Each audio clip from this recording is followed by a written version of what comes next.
16 ਦਸੰਬਰ 2020 ਨੂੰ ਉਹਦੇ ਮੈਂ ਮਿੰਟਸ ਲੈ ਕੇ ਆਇਆ, ਲਿਖਤੀ ਵੀ ਨੇ, ਪ੍ਰਿੰਟਡ ਆਡੀਓ ਲਿਖਿਆ ਹੋਇਆ ਨਾਲ, मैं ਤੁਹਾਨੂੰ दूंगा, मेरे को कापियां ने। इकोनॉमिक्स का एक फेमस फार्मूला है, more supply less demand, less supply more demand. आपको ये नहीं लगता कि हमने प्राइवेट प्लेयर्स को ये सुविधा दे दी है कि वो जितना भी चाहें उतना स्टॉक कर सकते हैं, क्योंकि हमने आवश्यक वस्तु अधिनियम में संशोधन किया है। वह जब चाहेंगे सप्लाई बढ़ा देंगे, जब चाहेंगे सप्लाई कम कर देंगे। इससे उनके हाथों में जरूरी वस्तुओं की कीमतें आ जाएंगी, उनकी मनमर्जी चलेगी।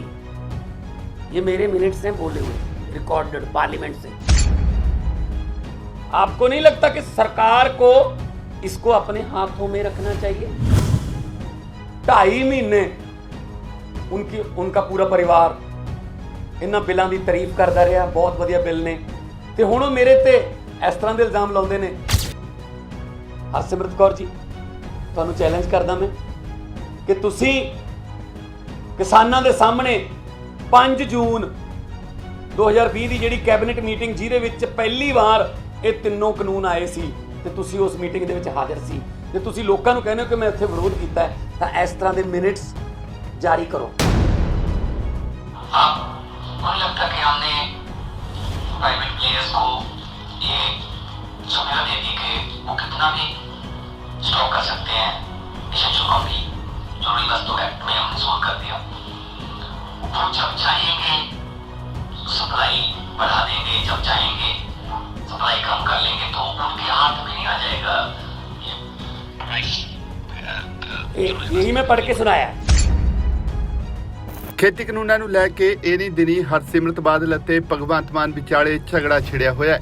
ਬੀਤੇ ਦਿਨੀ ਹਰਸਿਮਰਤ ਕੌਰ ਬਾਦਲ ਵੱਲੋਂ ਭਗਵੰਤ ਮਾਨ ਤੇ ਜ਼ਰੂਰੀ ਵਸਤਾਂ ਕਾਨੂੰਨ ਨੂੰ ਲੈ ਕੇ ਦੋਗਲੀ ਰਾਜਨੀਤੀ ਕਰਨ ਦੇ ਦੋਸ਼ ਲਾਏ ਗਏ ਸੀ। ਹਰਸਿਮਰਤ ਕੌਰ ਬਾਦਲ ਦਾ ਦੋਸ਼ ਹੈ ਕਿ ਜ਼ਰੂਰੀ ਵਸਤਾਂ ਐਕਟ ਨੂੰ ਲਾਗੂ ਕਰਨ ਦੀ ਪ੍ਰਵਾਨਗੀ ਮੌਕੇ ਭਗਵੰਤ ਮਾਨ ਵੀ ਕਮੇਟੀ ਅੱਗੇ ਮੌਜੂਦ ਸੀ ਅਤੇ ਮਾਨ ਨੇ ਇਸ ਐਕਟ ਨੂੰ ਲਾਗੂ ਕਰਨ ਲਈ ਹਾਮੀ ਵੀ ਭਰੀ ਸੀ, ਜਿਸ ਤੋਂ ਬਾਅਦ ਹੁਣ ਭਗਵੰਤ ਮਾਨ ਨੇ ਸੰਸਦ ਵਿੱਚ ਹੋਈ ਬਹਿਸ ਦਾ ਰਿਕਾਰਡ ਜਨਤਕ ਕੀਤਾ ਹੈ।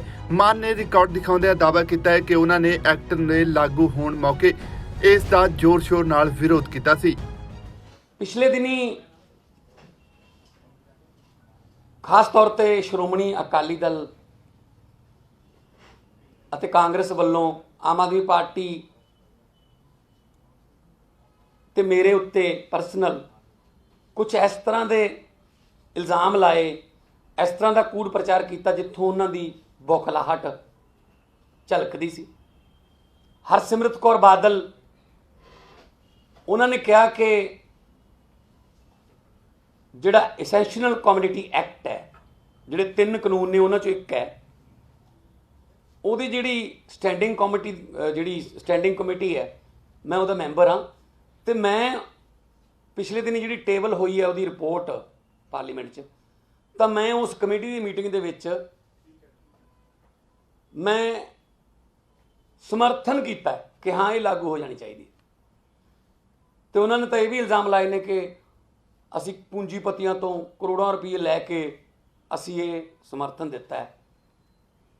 तो हरसिमरत कौर बादल जी ने कहा कि वो मिनट्स जिहड़े ने वो मीटिंग दे पेश करन भगवंत मान, और मैनू बड़ी खुशी है कि मैं अज अपनी जिहड़ी कमेटी है standing committee on food consumer affairs and public distribution, उहदे ऑफिस दे विचों जिहड़ी लास्ट मीटिंग हुई सी प्राइस राइज के उत्ते 16/12/2020 16 दसंबर 2020 ਨੂੰ ਉਹਦੇ मैं मिनट्स लैके आया, लिखती भी ने, प्रिंटड आडियो लिखा होया नाल, मैं तुहानूं दूंगा, मेरे को कापियां ने।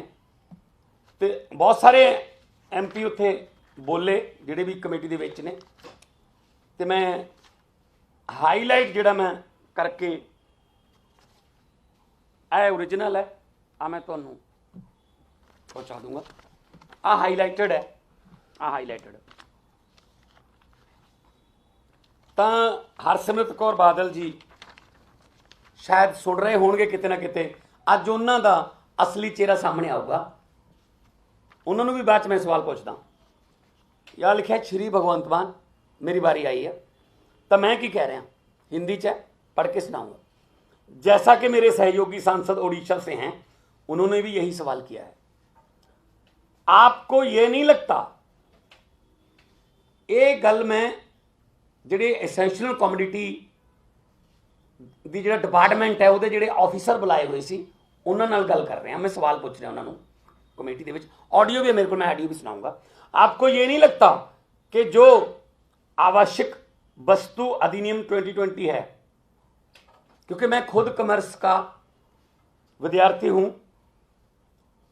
इकोनॉमिक्स का एक फेमस फार्मूला है, more supply less demand, less supply more demand. आपको यह नहीं लगता कि हमने प्राइवेट प्लेयर्स को यह सुविधा दे दी है कि वो जितना भी चाहें उतना स्टॉक कर सकते हैं? क्योंकि हमने आवश्यक वस्तु अधिनियम में संशोधन किया है, वह जब चाहेंगे सप्लाई बढ़ा देंगे, जब चाहेंगे सप्लाई कम कर देंगे। इससे उनके हाथों में जरूरी वस्तुओं की कीमतें आ जाएंगी, उनकी मनमर्जी चलेगी। ये मेरे मिनट्स हैं बोले हुए, रिकॉर्डेड पार्लियामेंट से। जब उनको फार्मिंग एक्ट के अधीन चावल खरीदना होगा तब वह 1 महीने पहले ही खरीद लेंगे, जैसा कि नॉर्थ अमेरिका और यूरोप में ऐसा होता है। वहां सौगी और बादाम वगैरह होते हैं, 1 महीने पहले मार्केट में आ जाते हैं, तो प्राइस डाउन हो जाते हैं, तभी वो किसानों से खरीद कर उन्हें स्टॉक कर लेते हैं और उसके बाद अपनी मनमर्जी चलाते हैं। सभापति महोदय जी, जो चेयरमैन है संदीप भट्टाचार्य, जो टीएमसी के हैं, वो चेयरमैन है इस कमेटी के। लोगों के मन में एक भ्रम है कि आप उसको भी क्लियर कीजिए कि कुछ जरूरी वस्तुओं की लिस्ट से हटा दिया गया है। अब ये जरूरी वस्तुएं नहीं रही, जैसे प्याज जरूरी वस्तुओं में नहीं है, टमाटर भी जरूरी वस्तुओं में नहीं रहा। अगर गरीब लोगों के घर में चटनी भी बननी होगी तो सिर्फ प्याज की बनेगी, और टमाटर और प्याज तो चाहिए। आप दाल की तरफ ना भी जाएं तो गरीब से गरीब परिवार को कम से कम प्याज तो चाहिए होता है। सर, प्याज की वजह से 2-3 सरकारें बदल चुकी हैं, ये मैंने बोला हुआ है। यहां तक कि दिल्ली की एक सरकार प्याज की वजह से बदल गई थी। आपको नहीं लगता कि सरकार को इसको अपने हाथों में रखना चाहिए, जरूरी वस्तुओं की कीमतों को, इसेंशियल कमोडिटी, बजाय इसके कि हम किसी का वेट करें? और उसके बाद मैं ये कह रहा हूं कि आप प्राइस डिक्लेयर करने में सिर्फ 20, 21 और 22 अक्टूबर क्यों रखते हो हर साल? डे टू डे आप उसकी मॉनिटरिंग क्यों नहीं करते? आप मेरे इन सवालों का जवाब दीजिए। ये रिकॉर्डेड है, ये मिनट्स हैं। आगे भी एक जगह पे मैं बोला हूं कि सर मेरा एक और पॉइंट है, पंजाब में आलू बहुत उगता है। अक्सर देखा जाता है कि कोल्ड स्टोरेज में रेंट देने के भी काबिल नहीं रहते किसान, क्योंकि रेंट ज्यादा हो जाता है आलू को रखने का, और उसकी कीमत इतनी कम हो जाती है कि वो कोल्ड स्टोरेज में ही छोड़ देते हैं कि हमने उठाना नहीं है, कि हमको तो इनका रेंट दे के भी घाटा रहेगा। और बाद में वही आलू 2 महीने बाद ब्लैक मार्केट में मिलता है। किसान जब लेकर आते हैं तो सड़क पर ढेर लगाकर चले जाते हैं कि हमें नहीं चाहिए। खास तौर पे जलंधर के एरिया में आलू काफी उगता है, तो इसमें क्या दिक्कत है? एक पॉइंट मैंने आगे भी उठाया है कि जो इंपोर्ट है उसका कानून, चेयरमैन साहब, कई बार 15 दिनों के लिए एक्सपोर्ट बैन हो जाता है, और जैसे ही कीमतें बढ़ती हैं और बड़े पूंजीपति उन शिप्स को अपने कब्जे में ले लेते हैं तो 15 दिन के बाद खोल दिया जाता है, और उसमें मान भी रहे हैं कि हाँ ऐसा होता है। ਮਾਨ ਨੇ ਆਪਣਾ ਰਿਕਾਰਡ ਅਤੇ ਮਿੰਟ ਜਾਰੀ ਕਰਦਿਆਂ ਹਰਸਿਮਰਤ ਕੌਰ ਬਾਦਲ ਨੂੰ ਚੈਲੰਜ ਵੀ ਕੀਤਾ ਹੈ। ਉਹਨਾਂ ਮੰਗ ਕੀਤੀ ਹੈ ਕਿ ਜੇਕਰ ਹਰਸਿਮਰਤ ਕੌਰ ਬਾਦਲ ਸੱਚੇ ਨੇ ਤਾਂ ਉਹ 5 ਜੂਨ 2020 ਨੂੰ ਜਦੋਂ ਤਿੰਨੋਂ ਕਾਨੂੰਨ ਆਰਡੀਨੈਂਸ ਦੇ ਰੂਪ ਵਿੱਚ ਕੈਬਨਿਟ 'ਚ ਆਏ ਸੀ ਅਤੇ ਜਿਹੜੇ ਵੇਲੇ ਹਰਸਿਮਰਤ ਕੌਰ ਬਾਦਲ ਕੈਬਨਿਟ ਮੰਤਰੀ ਹੁੰਦਿਆਂ ਕੈਬਨਿਟ ਦੇ ਮੈਂਬਰ ਸੀ, ਉਹ ਵੀ ਆਪਣੇ ਵੱਲੋਂ ਮਿੰਟ ਜਾਰੀ ਕਰਨ ਤਾਂ ਕਿ ਉਹਨਾਂ ਦੀਆਂ ਬੋਲੀਆਂ ਗੱਲਾਂ ਵੀ ਲੋਕਾਂ ਦੇ ਸਾਹਮਣੇ ਆ ਸਕਣ। तो मैं आपके सामने ये स्टैंडिंग कमेटी के मिनट्स मैंने रखे हैं। मैं हरसिमरत कौर बादल, जो कि अभी बठिंडा से सांसद भी हैं, 2.5 महीने उनका पूरा परिवार इन्हां बिलों की तारीफ करता रहा, बहुत वधिया बिल ने। तो हुण मेरे ते इस तरह के इल्जाम लाउंदे ने। हरसिमरत कौर बादल जी नूं मैं चैलेंज करना चाहुंदा। पहली गल तो यह कि हरेक नूं अपने वर्गा ना समझिया करो कि कोई पूंजीपतियों तो पैसे ले लांगे जां साइन किसी होर तरीके ना करांगे, बाहर जाके कोई होर कहांगे, पार्लीमेंट कुछ होर बोलांगे, लोगों कुछ होर कहांगे। हुण मैं एक चैलेंज करना चाहुंदा हरसिमरत कौर बादल नूं कि मैं तो अपने मिनट्स जिहड़े ने वो पेश करते, पब्लिक जनतक करते अज तुहाडे सामने मीडिया सामने, कि मैं विरोध किया सी। अगे कमेटी है, क्योंकि कमेटी के 31 मैंबर ने, ज़्यादातर उहदे विच बीजेपी के ने, तो उन्होंने तो रिपोर्ट जी देनी है। मेरा विरोध तो मैं तो लोक सभा भी कल भी विरोध किया जो दिल्ली वाला कानून आया, पर ध्वनि मत ना पास कर लेंगे, बहुमत है पास करना या उत्थे रिपोर्ट देनी अलग गल है, इत्थे रिकॉर्ड से विरोध करना अलग गल है। मैं उन्होंने चैलेंज करदा हरसिमरत कौर बादल नूं, अकाली दल नूं, कि हुण तुसीं 5 जून 2020 दे विच ਜਿਹੜੇ ਇਹ ਤਿੰਨੋਂ ਕਾਨੂੰਨ ਆਰਡੀਨੈਂਸ ਦੇ रूप च कैबिनेट च आए सी, जिस कैबिनेट की मैंबर सी हरसिमरत कौर बादल, ਉਹਦੇ भी इस तरह के मिनट्स जारी करन। मैं फिर दोबारे कहना हरसिमरत कौर जी, ਤੁਹਾਨੂੰ चैलेंज करदा मैं कि तुसी किसानां दे सामने 5 जून 2020 की जिहड़ी कैबिनेट मीटिंग जिहदे विच पहली बार ये तीनों कानून आए सी ते तुसी उस मीटिंग दे विच हाज़र सी, ते तुसी लोकां नूं कहने हो कि मैं उत्थे विरोध कीता है, तां इस तरह के मिनट्स जारी करो। तो इहदी आडियो जे सुननी चाहुंदे हो तां मैं, क्योंकि सेम ही जिहड़ा जो प्रिंटेड है वो आडियो तो ही प्रिंटेड है, पर कुछ भरम भुलेखे किसी नूं होणगे वो भी दूर कर।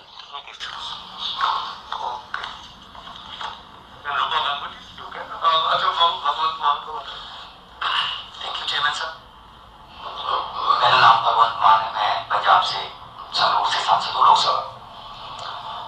जैसा कि मेरे सहयोगी उड़ीसा से उन्होंने भी यही क्वेश्चन किया, चेयरमैन साहब ने भी वही। आपको नहीं लगता कि जो ये एसेंशियल कमोडिटी एक्ट जो 2020 उसमें हमने, क्योंकि मैं खुद कॉमर्स का स्टूडेंट हूँ, इकोनॉमिक्स का एक फेमस फार्मूला है, more supply less demand, less supply more demand. आपको नहीं लगता कि हमने प्राइवेट प्लेयर्स को ये सुविधा दे दी कि वो कितना भी स्टॉक कर सकते हैं, एसेंशियल कमोडिटी जरूरी वस्तु एक्ट में हमने सोल्व कर दिया। वो जब चाहेंगे सप्लाई बढ़ा देंगे, जब चाहेंगे सप्लाई कम कर लेंगे, तो उनके हाथ में नहीं आ जाएगा ये यही मैं पढ़ के सुनाया, क्योंकि मैं वही उसी ऑफिस से ऑडियो भी लेके आया हूँ और उसी ऑफिस से प्रिंट भी लेके आया हूँ। ਦੱਸ ਦਈਏ ਕਿ ਭਗਵੰਤ ਮਾਨ ਤੇ ਦੋਗਲੀ ਰਾਜਨੀਤੀ ਕਰਨ ਦਾ ਇਲਜ਼ਾਮ ਲਾਉਂਦਿਆਂ ਹਰਸਿਮਰਤ ਕੌਰ ਬਾਦਲ ਨੇ ਕੇਜਰੀਵਾਲ ਤੋਂ ਮਾਨ ਖਿਲਾਫ ਕਾਰਵਾਈ ਦੀ ਮੰਗ ਵੀ ਕੀਤੀ ਸੀ, ਜਿਸ ਤੋਂ ਬਾਅਦ ਹੁਣ ਭਗਵੰਤ ਮਾਨ ਨੇ ਆਪਣਾ ਪੱਖ ਮੀਡੀਆ ਅੱਗੇ ਸਾਫ਼ ਕਰਨ ਦੀ ਕੋਸ਼ਿਸ਼ ਕੀਤੀ ਹੈ। ਫਿਲਹਾਲ ਹੁਣ ਦੇਖਣਾ ਹੀ ਹੈ ਕਿ ਭਗਵੰਤ ਮਾਨ ਵੱਲੋਂ ਜੋ ਚੈਲੰਜ ਹਰਸਿਮਰਤ ਕੌਰ ਬਾਦਲ ਨੂੰ ਦਿੱਤਾ ਗਿਆ, ਕਿ ਉਹ ਚੈਲੰਜ ਹਰਸਿਮਰਤ ਕੌਰ ਬਾਦਲ ਕਬੂਲਦੇ ਨੇ, ਕਿ ਉਹ ਆਪਣਾ ਰਿਕਾਰਡ ਲੋਕਾਂ ਅੱਗੇ ਰੱਖਣਗੇ ਜਾਂ ਫਿਰ ਨਹੀਂ। ਬਿਊਰੋ ਰਿਪੋਰਟ, ਪੰਜਾਬੀ ਲੋਕ ਚੈਨਲ।